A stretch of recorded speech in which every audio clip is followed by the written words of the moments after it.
अस्सलाम वालेकुम viewers, I am Hina Mahjabeen. I hope you all will be fine. आज मैं आपके साथ शेयर करने वाली हूँ EDU 602 educational leadership and management की GDP नंबर 1 का आइडिया सॉल्यूशन, जो आज ओपन हुई है और कल ही लास्ट डेट है। बट टुडेज़ GDP शेयर करने से पहले अगर आप मेरे चैनल पर न्यू हैं दैन प्लीज़ मेरे चैनल को सब्सक्राइब कर दें, बेल आइकन को क्लिक करना मत भूलेगा ताकि upcoming lectures, different assignments, quizzes and papers के नोटिफिकेशंस आप तक पहुँच जाएँ।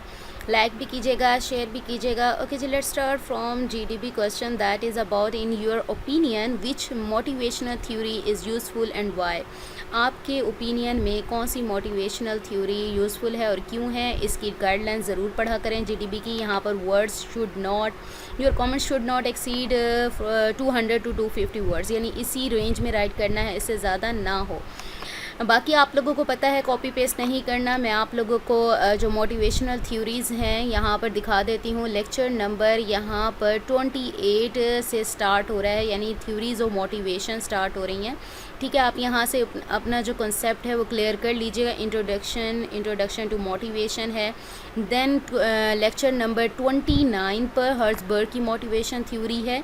ठीक है, इसको डिटेल में आप लेक्चर पढ़ लीजिएगा, इसके बारे में पूरा राइट किया हुआ है। देन है मैस्लो हायरार्की ऑफ नीड्स जो थ्योरी है, लेक्चर नंबर 30, यानी आपके लिए इंपॉर्टेंट है। अगर बेसिक्स पढ़ने हैं लेक्चर नंबर 28, अदरवाइज़ थ्योरीज़ पढ़नी है तो लेसन नंबर 29 और 30 इंपॉर्टेंट है, आप इस GDP के लिए पढ़ लीजिएगा।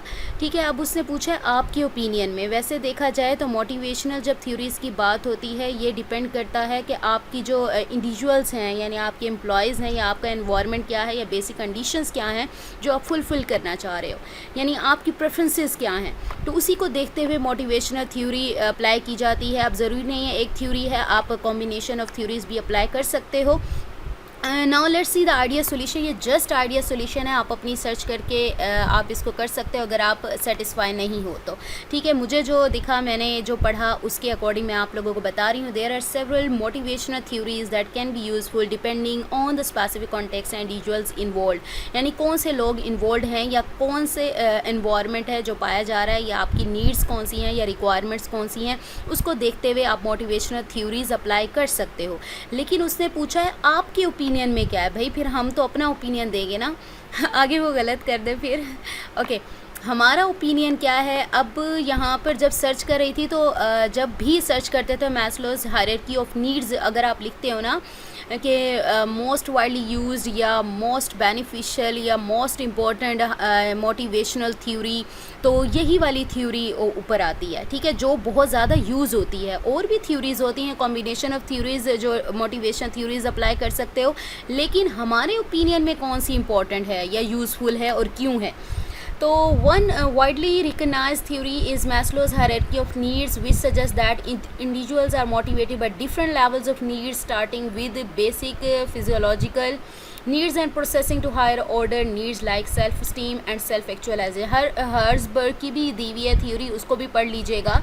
ठीक है, उसमें सेटिस्फेक्शन और डिससेटिस्फेक्शन के बारे में। लेकिन यहाँ पर बात की जा रही है कि एक हायरार्की में, यानी एक सीक्वेंशियल स्टेप में, पहले आप बेसिक लेवल से हायर ऑर्डर जो नीड्स हैं उसको पूरा करते हो। बेसिक नीड्स में यानी फिजियोलॉजिकल नीड्स में आ जाता है आपका शेल्टर आ जाता है, फूड आ जाती है, सिक्योरिटी आ जाती है। हायर ऑर्डर में सेल्फ स्टीम यानी सेल्फ एक्चुअल खुद एतमादी पैदा करना, उन्हें मोटिवेट करना, यानी उनमें जो सलाहियतें हैं उनको सामने लाना या उनको हकीकत बनाना, इस टाइप की चीज़ें आ जाती हैं। यानी आप बेसिक नीड्स से सेल्फ यानी हायर ऑर्डर नीड्स की तरफ आते हो। एक हायरार्की में काम करते हो ना, तो जब एक हायरार्की में काम हो रहा है तो एक तरतीब से जब काम होता है तो वो ज़्यादा प्रॉपर वे में होता है।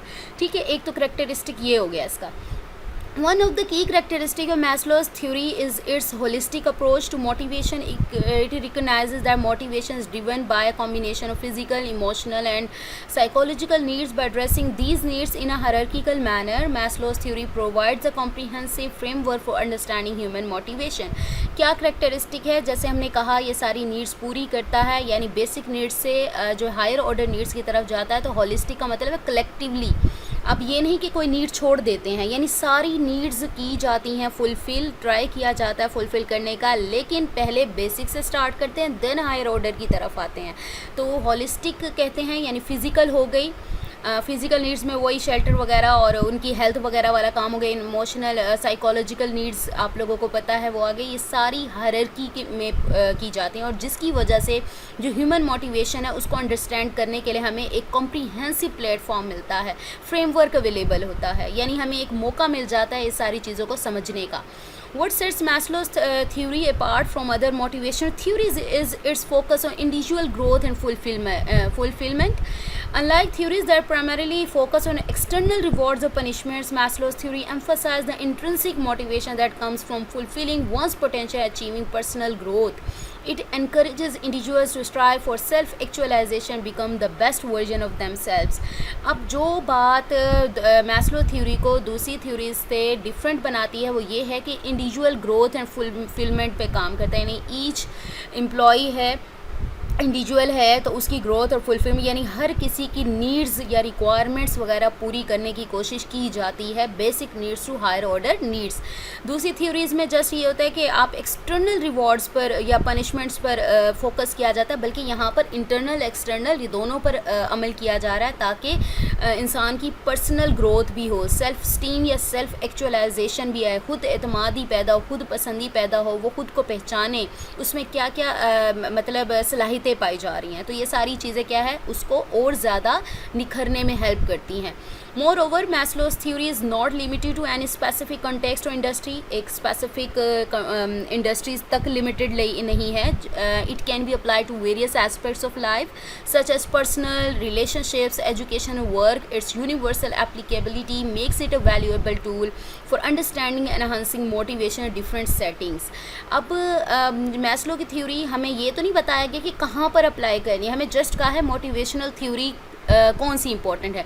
तो ये जो मैस्लो थ्योरी है वो कहीं भी आप, ज़रूरी नहीं है कि एक स्पेसिफिक इंडस्ट्री में यानी मैनेजमेंट में आप ऑफिस में काम कर रहे हो वहाँ अप्लाई कर सकते हो, बल्कि आप इसे एजुकेशन में कहीं पर भी वर्क कर रहे हो, अपने पर्सनल रिलेशनशिप्स में भी अप्लाई कर सकते हो। तो इस वजह से यूनिवर्सल एप्लीकेबिलिटी, यूनिवर्सल यानी हायर लेवल पर या स्टैंडर्ड लेवल पर यूज़ हो रहा है, तो इसे वैल्यूएबल टूल समझा जाता है डिफरेंट सेटिंग्स में मोटिवेशन को एनहांस यानी प्रोमोट करने के लिए।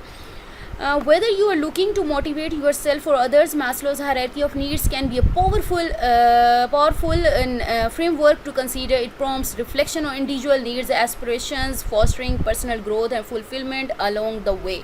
वही बात होगी, उनकी हायरार्की में जो नीड्स हैं वो पूरी की जाती हैं, पावरफुल फ्रेमवर्क कंसीडर किया जाता है, और ये क्या है इंडिविजुअल की नीड्स वगैरह, एस्पिरेशंस वगैरह उसकी रिफ्लेक्शन देता है और उसकी ग्रोथ और फुलफिलमेंट को भी फ़रोग देता है।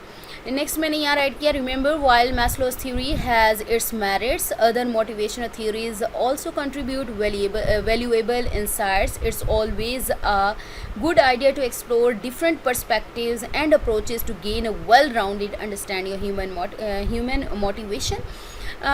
जो मैस्लोस थ्योरी है उसके अपने मेरिट्स डिमेरिट्स हैं, यानी मेरिट्स की मैंने बात की, और भी बहुत सारे जो मोटिवेशनल थ्योरीज हैं, वैसे मोस्टली 5 की बात की जाती है, चले और भी हैं मोटिवेशनल थ्योरीज़ हैं, वो भी वैल्यूएबल इंसाइट हमें प्रोवाइड करती हैं, यानी उनके भी अपने करैक्टरिस्टिक हैं। लेकिन पहले जो मैंने स्टार्ट में बताया कि आपकी जो नीड्स या रिक्वायरमेंट्स पर डिपेंड करता है, या कहाँ पर आप काम कर रहे हो, या कौन सी रिक्वायरमेंट है आपकी मोटिवेशनल थ्योरी की, उसके अकॉर्डिंग आप अप्लाई करोगे। इसलिए डिफरेंट पर्सपेक्टिव आइडिया अच्छा यही होगा कि आप डिफरेंट पर्सपेक्टिव अप्रोचेज़ एक्सप्लोर करें ताकि ह्यूमन मोटिवेशन को अच्छे तरीके से समझा जा सके। So we have completed our today's GDB idea solution. ये आइडिया सॉल्यूशन था, मैंने आपको बता दिया आइडिया सॉल्यूशन है, आप इसको और भी सर्च कर सकते हो, ठीक है। उन्होंने इन माय ओपिनियन, वैसे तो देखा जाए तो combination of these motivational theories आप अप्लाई कर सकते हो, ठीक है, क्योंकि यहाँ पर कोई जगह भी नहीं बताई कि कहाँ पर आप सिनेरियो टाइप भी नहीं दिया हुआ, आप किसी बिज़नेस में काम कर रहे हो या ऑर्गेनाइजेशन में या एजुकेशन डिपार्टमेंट में, कहीं पर भी।